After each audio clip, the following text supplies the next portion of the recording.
அன்பு நண்பர்களே, அனைவருக்கும் அன்னை சமையல் உமாவின் அன்பான வணக்கங்கள். இன்னைக்கு அன்னை சமையலில் பார்க்க போகிறது கத்திரிக்காய் முருங்கைக்காய் பொரியல்.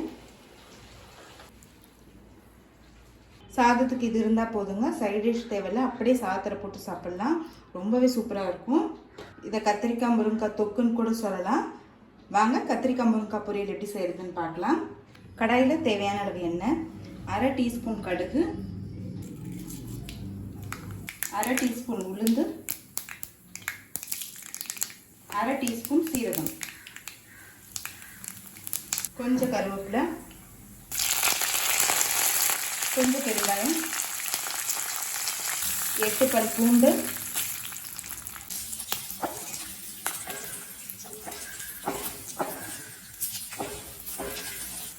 ஒரு வெங்காயத்தை சேர்த்துக்கலாம்.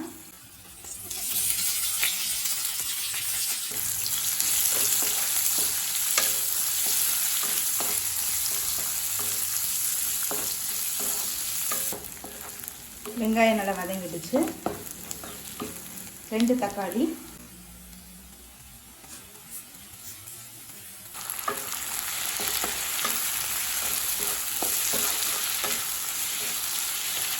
நமக்கு தொக்கு மாதிரி வேணும்னா கொஞ்சம் தக்காளி அதிகமாக போட்டுக்கணுங்க. அப்போ தான் நல்லா சாதத்தில் போட்டு சாப்பிட்ற மாதிரி வரும். இப்போ தக்காளி நல்லா வதங்குற வரைக்கும் வெயிட் பண்ணலாம். 1/4 டீஸ்பூன் மஞ்சள் தூள், 2 டீஸ்பூன் மிளகாய் தூள், 1 டீஸ்பூன் தனியாத்தூள், 1 டீஸ்பூன் குழம்பு மிளகாய் தூள்,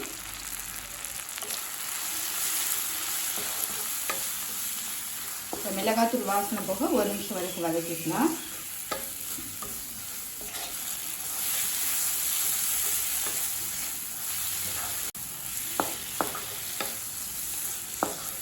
இப்போ மிளகாத்தூள் வாசனை போக 1 நிமிஷம் வரைக்கும் வதக்கியாச்சுங்க. எண்ணெயும் பாருங்கள் பிரிஞ்சு வந்துருச்சு. அடுத்தது 200 கிராம் கத்திரிக்காய் சேர்த்துக்கலாம்.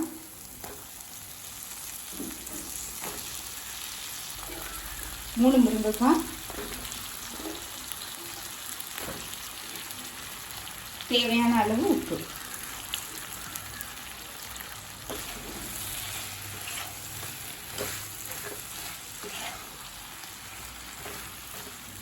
நல்லா மிக்ஸ் பண்ணிக்கோங்க.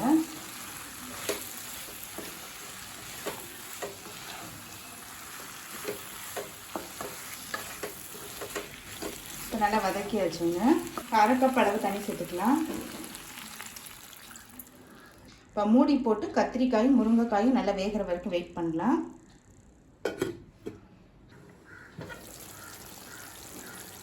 அடிப்பிடிக்காமல் இருக்க கலரை மட்டும் விட்டுக்கிட்டே இருந்தீங்க. பாருங்கள் கத்திரிக்காய் முருங்கைக்காய் நல்லா வெந்துருச்சு. 1 டேபிள் ஸ்பூன் தேங்காய் துருவல் சேர்த்துக்கலாம். தேங்காய் துருவல் சேர்க்கறனால டேஸ்ட் நல்லாயிருக்கும். கொஞ்சம் கொத்தமல்லி,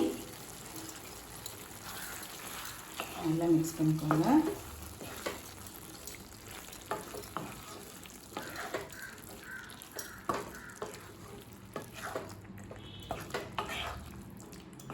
பாருங்கள் நல்லா இப்போ கத்திரிக்காய் முருங்கைக்காய் தொக்கு ரெடி ஆகிடுச்சு. நம்ம சர்வ் பண்ணிடலாம். சுவையான கத்திரிக்காய் முருங்கைக்காய் பொரியல் ரெடி ஆகிடுச்சு. ரெசிபியை ட்ரை பண்ணி பாருங்கள், கண்டிப்பாக உங்களுக்கு பிடிக்கும். ரெசிபி பிடிச்சிருந்ததுன்னா வீடியோவை லைக் பண்ணுங்கள், கமெண்ட் பண்ணுங்கள், ஷேர் பண்ணுங்கள். இது வரைக்கும் அன்னை சமையல் சேனலை சப்ஸ்கிரைப் பண்ணாதவங்க சப்ஸ்கிரைப் பண்ணுங்கள். தேங்க்யூ.